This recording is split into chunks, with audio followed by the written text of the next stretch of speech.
come to find out 300 miles away, he had a wife and a son, and the wife was pregnant with the second son, and I didn't even know he was married.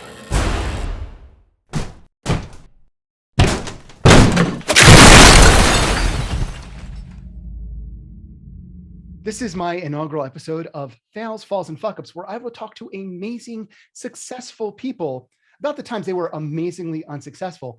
And joining me on this kickoff is Ruth McCartney. First off, I know you were bribed to be here, and I appreciate your willingness to come talk to me in my little abode with my toys, because I'm a child. And welcome. Thank you very much. Good to be here, Bruce. Absolutely. And thank you to Barry Coughing over at musicsupervisor.com for putting us together. I thank you too, Barry. And I look forward to humiliating you more later in the future, Barry. Let's start off with, I have not done too much research because for the most part, I'm disorganized, but I know you're this digital diva. You've been in music, you've been in media, you've been in cryptocurrency. I've heard there was a little rumor about that. Looking back on your storied, successful life, where would you say the first biggest misstep happened that was a great series of lessons for you? Where did you fuck up? Golly, well, I don't know if it qualifies, but I left school at 15. I had the IQ and the brains to go to university, and in England that's free. And I didn't. I went to Morocco and Tunisia, decided to go get camel riding lessons. How did you make that decision? What made you go like, I could be anywhere else? There was a cheap package trip advertised in the newspaper, and I thought it sounded like a good idea at the time. When you're 15, 16, it's like, yeah, okay, sand. So, sand and dusky boys and beautiful sunsets, camel riding, that sounds good.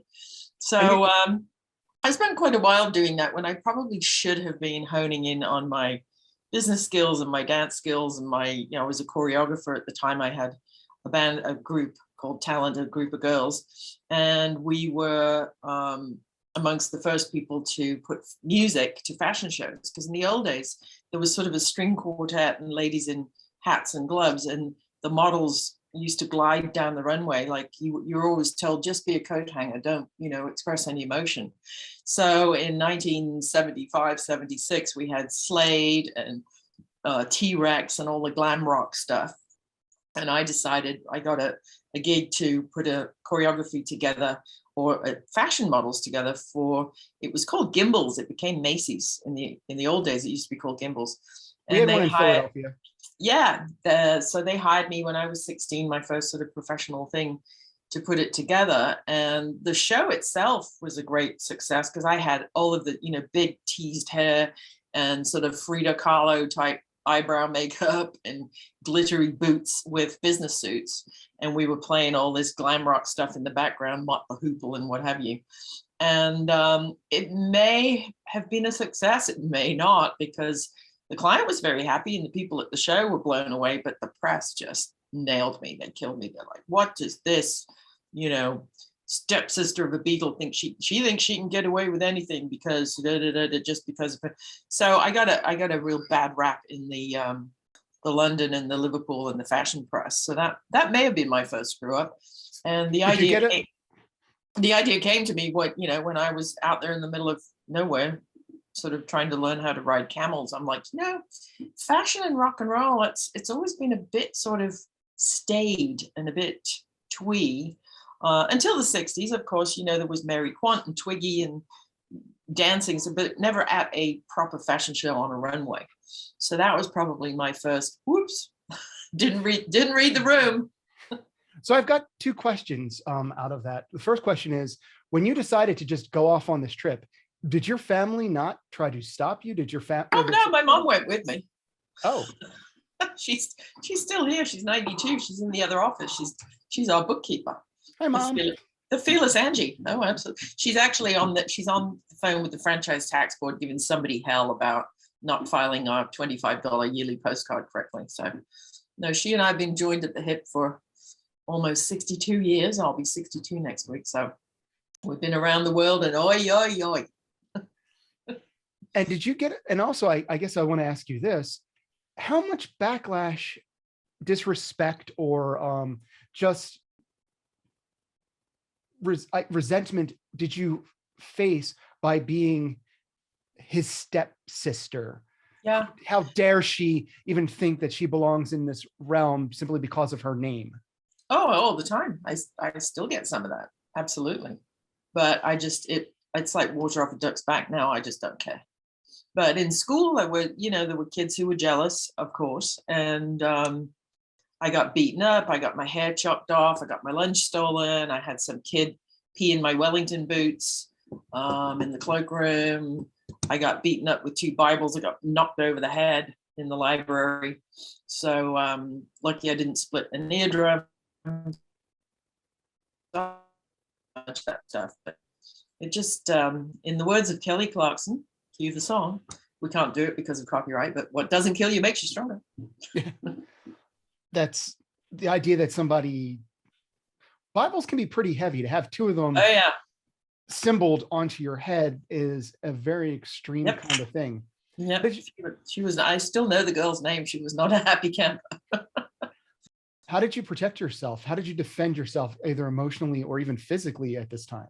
Yeah, I was like 11 or 12 when that happened, and she was 17. We were all at the same school, so she was a big piece of work. And I don't know. I had a good group of friends, most of whom I'm still friends with on Facebook. We're all old, cranky, British women in our 60s now. So it's kind of fun to be still connected with those girls. And I don't know. I just sort of, I had good sense and sensibility at home from my mom and dad, Jim McCartney.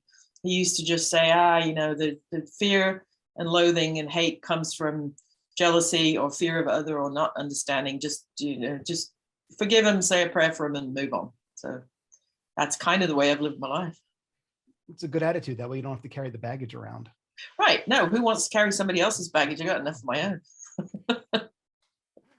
Oh, yes, don't we all? So there you were. School sucks. I'm going to go ride camels. Hey, Mom, come along.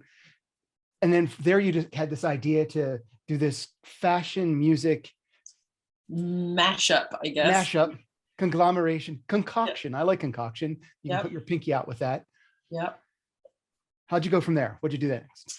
Oh boy, God, we're back in 1976. We haven't got all day, but I just carried on doing choreography stuff, and then we got involved with a chap who I fell in love with. He was quite a lot older than me. I was 16, I guess 17 when we got engaged, and he was in his 30s. Come to find out, 300 miles away, he had a wife and a son, and the wife was pregnant with the second son, and I didn't even know he was married.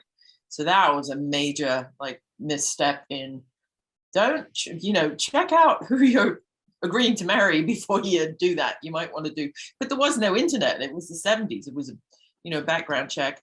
And we started a business and we managed some artists.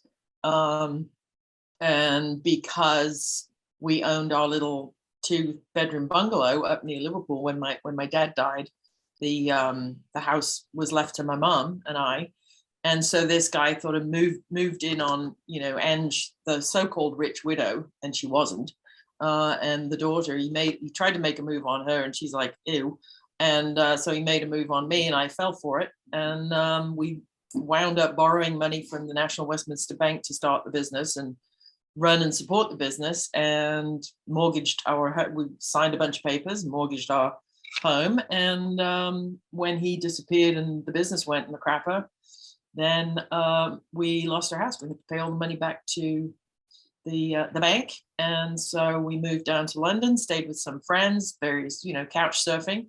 And I got 5 jobs in the middle of London, from early morning office cleaning, teaching jazz dance class at the Strawberry Dance Centre in London on Saturdays and Sundays. I had a 9-to-5 office job in North London at Roundel Productions, a multimedia production company. And then 4 nights a week, I bartended till 2 a.m. Oh, God. So no sleep for about 3 years. Correct. About 2 hours, 2 or 3 hours. So that was, just don't let that screw up, was sort of don't let your heart get in the way. Don't let your emotions make decisions for you. Really plan things out. And especially if it comes to business, which this was, we had a management company. And it didn't work out, and it alienated a lot of people in the family because they were like, how could you have been so stupid? We knew this wasn't going to work. We knew it was a scam. I'm like, well, thanks for telling me. I will ask this question in fairness and try to be honest with yourself. And you seem like the kind of person who was absolutely honest with yourself. Do you think if at the moment your family came to you and was like, look, this guy is absolutely a piece of crap and he's taking advantage of you, would you have been able to hear that, or would you have gone on the defensive? I don't know whether I would have actually believed them without proof, but it wouldn't have been that difficult for them to go and get some proof. Like, he had an office in London and he would go 3 days a week down to the city, to do business and this and that and the other. Which is when, and he used to call me every single night, but we found out he was going from his wife and kid on the way upstairs in the building to his mother's flat and ringing me from there and checking on me. It was a very kind of weird situation. But if any of the family had bothered to drive down to London, follow him, do a background check, pay 25 quid, figure out who his real life was, if they'd have come to me with proof, absolutely, I would have listened to them. But yeah, especially when you're young, you're 16, 17, 18, you're headstrong and, you're 10 feet wide and bulletproof and nobody can tell you anything. But the fact that this situation took in or duped both my mother and I was just unbelievable. It's like, I keep thinking it's going to pop up on like true crime or something. It's like one of those, what? He did what? With who? Where? And got away with her? And how did you find out, like, in the end, since nobody... I got a phone call at our office from his wife saying, because I knew of her by name because she was the ex-wife, but she was very much not the ex-wife. And she called me and said, have you seen him? He's been missing for 3. I said, well, no, I thought he was down, visiting his mother and saying hi to little Mikey. And she's like, well, the new baby is on the way here. I said, huh? Who are you married to? And she said, well, him. And I said, what are you talking about? And she's like, well, why do you even care? And I'm like, well, I'm engaged to him. She didn't know either. He had told his wife that my mom and I were weirdos and we had a mother and daughter act going on, and that he was, our business partner. I'm telling you, it was unbelievable. So I said, well, I can get in the car tomorrow and come down and, meet you. And I'm so sorry, I had no idea. And she's like, well, I didn't either. And the weirdest thing, so Andrew and I drove down to London and went to her flat, and she opened the door. She had exactly the same haircut as me. We both had pink velour tracksuits on. We had the same earrings. I walked into their flat. They had all the same habitat, which is like the British version of IKEA, all the same furniture, all of the flats were identical. He had built 2 identical lives. The only difference with her was that she was 9 months pregnant and 15 years older than me.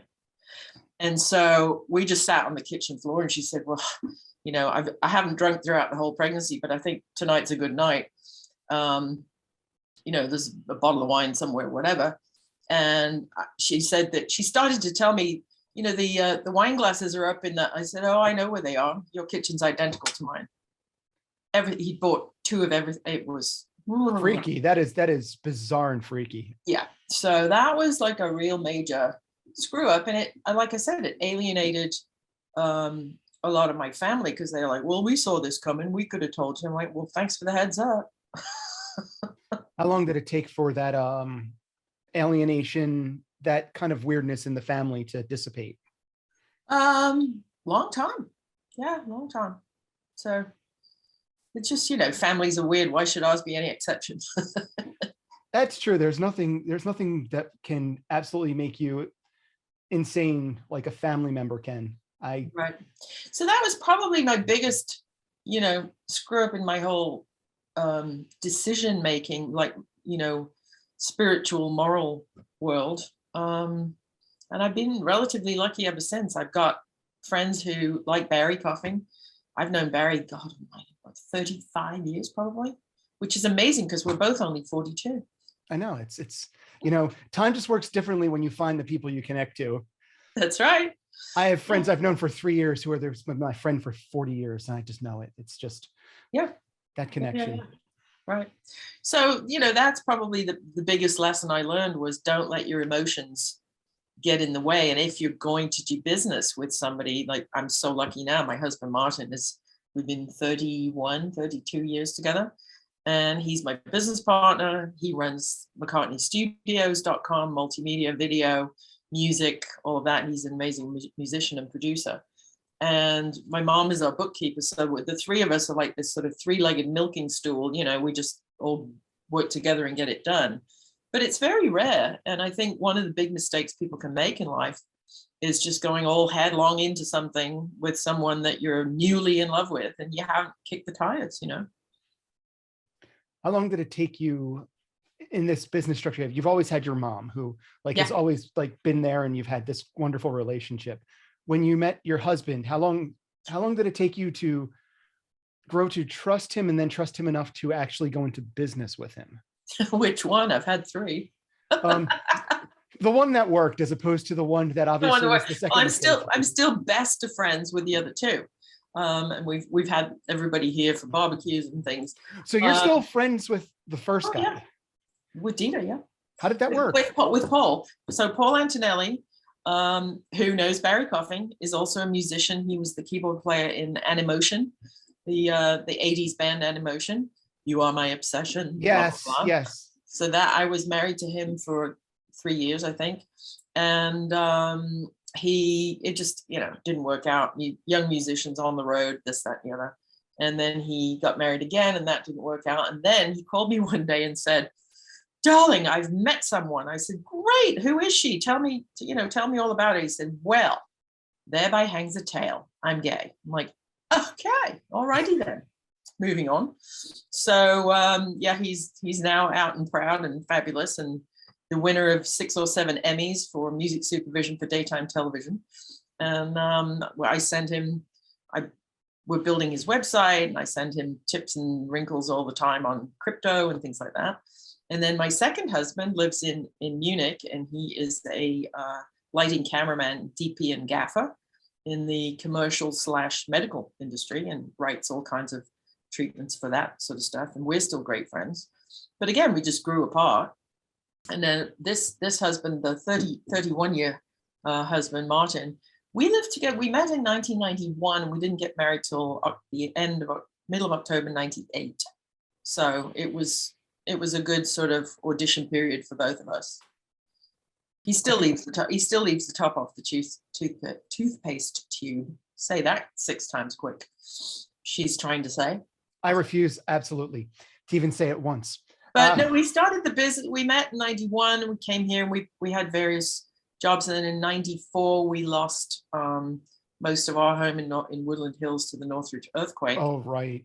And so we had opportunities in Nashville, and we moved there. And his trade was import-export forwarding agent. So he got a job at Nashville Airport immediately, and because he's bilingual as well. And my mom came with us, of course, and got a job at the Tennessean newspaper. And I went about learning this thing called the internet in 1994. It was just in its burgeoning stages, and an Australian legendary musician called Brian Cadd asked me to go over to his house one day to write some songs. And his computer kept playing this boomerang sound. And I was like, "What? I know you're Australian, but what's with the boomerang? Is it a ringtone, or what's going on? Ba-doing, ba-doing, ba-doing." And it was a 9,600 baud modem that he was very proud of. And he said, "Oh, mate," he says, you plug it into the wall for the power, then you plug it into the phone jack and get one of these little boxes. And it's like a bloody huge library. And if it's blue and underlined, you can click on it and it opens another book. It goes somewhere else. I think it's called the internet." And I went, "Aha, there's something to be done there." And here we are 27 years later, and we're still doing it. And you're the digital diva. Indeed I am, darling. Did your relationship with your current husband and business partner start off personal go into business, or was it business going into personal? It was personal. Obviously, he was doing a lot with his music career, and then I was still at that stage when we moved to Nashville. I was still performing and writing lyrics and co-writing with people like Barry Coughing. I took Barry. When you do his screw ups, one of them should be he came to visit me in Germany, and then we flew to Moscow at the end of October, and he forgot to bring a jacket. He left Southern California on a balmy October day, and he gets to Moscow and he's like, should have brought a jacket. I just picture somebody in the Moscow airport like selling jackets at like 10 times the markup, going like, hey, who can speak English? Like, hey, buddy, would you like a jacket? Because you look a little bit cold. Yeah, no, we actually went and got ourselves because we had KGB minders and everything. We went and got ourselves military coats. Barry had a dark green one and I have a dark blue one. In those days, we were like, well, we're going to take them home. They're fabulous, And they said, oh, you cannot be exported because of button. I'm like, button, what? So the buttons had Lenin's face on them. And it was illegal to export anything out of the Russian or the Soviet Union, as it was then, because it was still the Soviet Union. The Berlin Wall hadn't come down, with Lenin's face on it. So we cut the buttons off and mailed them back to Germany, and then walked out in the coats without the buttons on them. You see. Sounds like a fabulous thing to do. Yeah. So that was I was still a performer, and traveling back and forth from Nashville to Moscow and Lithuania, Siberia, Armenia. Barry and I went to Armenia and did a whole bunch of concerts for charity after the 1988 Spitak Leninikan earthquake that killed thousands of people. So we went there and did a bunch of charity concerts, unbeknownst to the Moscow oligarch promoters. Live on TV, I decided to donate all my money and all their money to the earthquake relief fund. So they were not happy. We had to sort of hustle out of town rather quickly. When you were in Russia, how tight you had KGB minders? Yeah. How closely were you watched? How were they? Well, you never really knew because you didn't know who was KGB and who wasn't.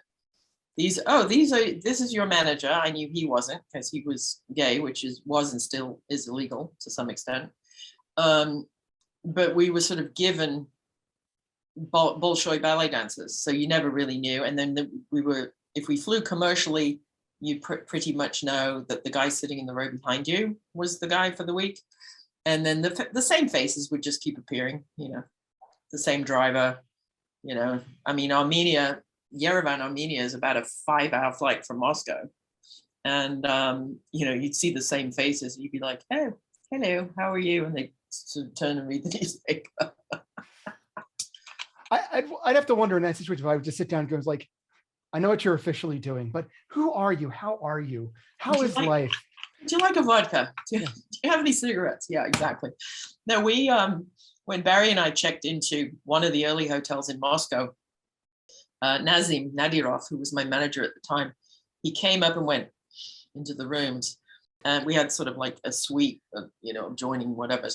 And he took us in the bathroom, ran the taps, ran the shower, and said very quietly, because Nazim speaks Russian and German, Barry speaks English, and I speak German and English. So everything Nazim wanted to tell Barry had to go through me in German. And he basically just said, if you want to talk about anybody or anything private, come in here and make as much noise as you can and whisper. Then he took the old-fashioned telephone from the table and turned it over, and 3 of the feet were rubber feet and 1 was a microphone. So in order to disable the microphone, this was very high tech. You had to take the receiver off the hook and then just dial any number, with a pencil, but leave the pencil stuck in so that disengaged the microphone. Just to produce the one tone constantly so that it was jammed up. That sounds like a lovely time. And the food was splendid too. Fried parsley, lamb soup, and cigarettes. They actually called cigarettes a food group in those days because it grew. It was tobacco. Technically, Yeah, Technically a vegetable. Technically it is a vegetable. technically it's a vegetable. Yeah, I assume it's related to kale. In just like, if you probably. take 2 or 3 steps away from what it is, Yep. and Yeah. So I, again, that was a great, amazing, successful. I did several tours of Russia in almost all 12 time zones and sold hundreds of thousands of tickets, but never realized a dime because I wasn't, smart enough to figure it out. Whoops. Did it for the fun of it. so when you got so talk about the business of that trip. So you're a performer, you have this opportunity to go to Russia. I assume you didn't have any kind of financial representation or somebody to look at contracts for you. So how did the business of it come together? And you, as you said, you made no money. Right. Looking back, where were the mistakes made? Well, just exactly that. I mean, but don't forget, in those days, everything was done by fax machine, and you would literally have to, when they sent me a contract on the fax, first of all, it was all in Cyrillic. So now what? Might as well sign it because, what are you going to do? Argue about something you can't read. Then you've always got the legal excuse to say, well, I didn't know what I was signing. Right. And then you would literally have to sit. We had a deck chair beside our fax machine. We would take turns in hitting redial, trying to get it back to Moscow, because they had, like 10 incoming foreign lines into the country. And they were always busy. So it was busy signal, fast busy signal. And so sometimes it would take, half a dozen of us 4 days to get a fax back to Moscow. And then when you got there, it was just like, oh, well, go with the flow.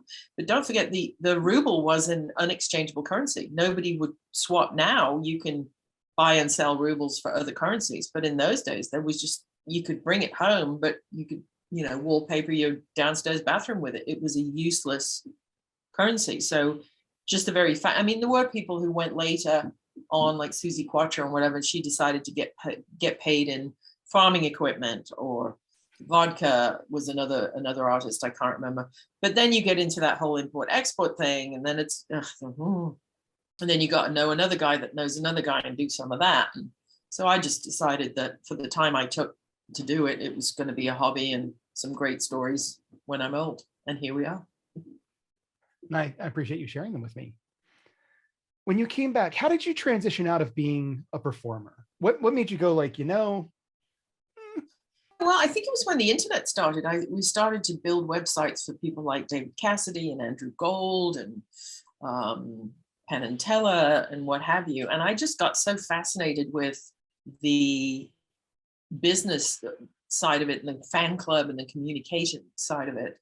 I thought, well, do I really want to go back to doing the splits and fishnets on freezing cold stone and wooden stages and singing the same song over and over and over again for the rest of my life?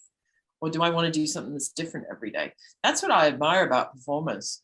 Like my stepbrother, how the hell does he do it at almost 80 years old? He goes out and sings the same songs he's been singing since 1964. I would shoot myself. I mean, David Cassidy, God love him, he used to say, oh, God, I wish they'd written I Think I Love You in 5/4. And I'm like, what do you mean? He said, well, every night I have to go out and sing it. I'm thinking, I think I fucking love you. So what am I so afraid? It's like, how do they do it over and over again? The worst thing that can happen to an artist is they have a hit with something like Baby Shark. That poor guy's going to have to sing that for the rest of his life. there's the guy from I don't know his name, and I'm sorry, guy, if you ever hear this and notice this, from Flock of Seagulls, Iran. Oh, yeah. I saw an interview where he was just talking about how, yes, I go out and play it, but every time I have got to sit there on that keyboard and sing this song, there's a small piece of my soul that has died, and I think I have no soul left. I don't know if he phrased it like that, but that's how I would have phrased what he said. It's just it's God like God forbid you should have a big hit with an earworm with something so annoying you can't get it out of your head. So that's how I transitioned. And then fast forward to we started the business in Nashville in 94, 95, and then 97 the aftershocks had stopped, so we moved back here, and it's just been sort of full on ever since, really. What advice would you give somebody starting out? What advice, specifically, the thing that I've got fascinated on is I have friends, which I know is hard to believe in and of itself, but of these friends, a lot of them haven't done anything. I'm sort of the risk taker, I guess, in the group. So I'm the idiot who is sort of like, I'll move to Hollywood. I'll try to make small films. I'll finance them myself, thus living in a basement somewhere. But that's Right. irrelevant. They never tried anything. And mostly it's because they were afraid to fail. And I've always Yeah. found failure to be I don't want to say a wonderful thing because it always hurts and it Oh, leaves it bruises and is. scars. But what's your advice, like, to the next generation of people not knowing their ass from a hole in the ground, trying to get started in something they don't even know what that is? What advice would you give to somebody starting out? Well, don't be afraid of failure. Being afraid of success is something that, I think you're assuming that many of your friends are afraid of failure. Maybe they're not. Maybe they're afraid of success and all of the responsibility that brings. Do you think Mark Zuckerberg had any idea in his dorm when he said, I think I'll do something called Facebook? Do you think he realized he'd been having to testify before Congress and deal with privacy issues and people threatening each other on his platform? And, success is a big thing. And I think more people are afraid of success than failure. I think just repeating what they do and going to their day job and grow up, get married, have half a dozen kids, it seems warm and cozy and safe. It's like a bit of a chicken pot pie, but once in a while you got to try sushi, right? Because until you try it, you don't know if it's going to work for you or not. So, if you got nothing to lose, morally and emotionally with your family, and your only pitfall is finances, remember that money is just a construct. It's numbers on a piece of paper sent to you by the bank or through an app to keep you in your place, because governments and feds don't want you to think for yourself and leave the workforce and go and be an entrepreneur, because then who's going to sweep the streets and clean up the trash and be school teachers and frontline workers and heroes? If all of the heroes that saw us through COVID threw their hands up and said, fuck it, I'm going to be an entrepreneur, I'm going to run my own business, country wouldn't run. So the governments don't like that. They don't want you to try. So if you're inquisitive in any way and you'd like to change the status quo where you live or in your environment, give it a go. You can always go back to your normal life. It's not like it's going anywhere, right? You can always go back to chicken pot pie if you threw up the sushi. what do you go? But the other thing is too, do your research. We have this thing called this generation now as Google. I had to know a guy who knew a girl and go to the library and ask around and read newspapers and whatever. I think there were, a lot more screw ups in the old days than there are now, because there's empiric data, there's big data, there's knowledge, there's white papers, there's master classes, things you can learn online. Like I said, I left school at 15, never went to university, college, don't have a degree in anything but hard knocks and life. And I'm still here and I'm still laughing. And successful. Well, thank you. My bank manager wouldn't agree with you, but that's okay. Well, send your bank manager to look at my bottom line, and I think I can redefine him for you. I could be broke and then you could be da-da. I could be broke and then you. There you go. Oh dear. Well, this has been an absolute pleasure. I think it's a great idea for a podcast. And, it's very interesting. I'll be very interested to see how many entrepreneurs will actually come on and admit to you that they've ever fucked up. Most people wouldn't. No, but I think if there's one thing about me, aside from the self-deprecating humor and of course the pretty blue eyes, which are very pretty, definitely don't worry about that, is I'm genuinely curious, and I think I ask questions a little differently than most people. Yeah. Because it's just a very interesting subject matter. And if anybody comes on here and says, well, I've never screwed up, it's with any luck, nobody will do that. It's like, no, really, everything has just gone swimmingly my way. Exactly. I want to give you an opportunity to plug yourself, because, well, that's please. Absolutely. So this has been a pleasure once again, Bruce. My name is Ruth McCartney, aka the Digital Diva. And you can find me at mccartney-multimedia.com.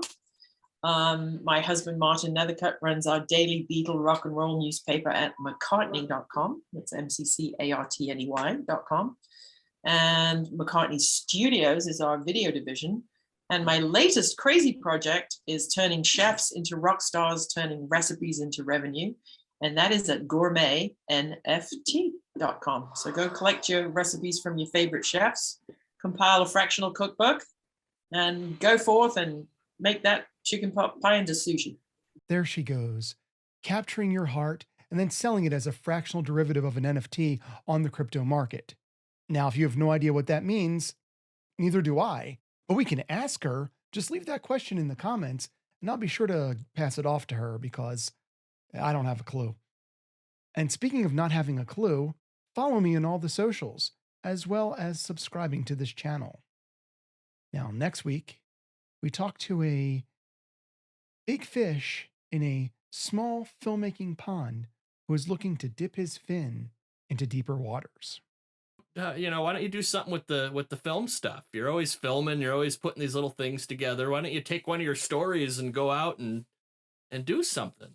And I just thought, holy shit, why didn't I think of that?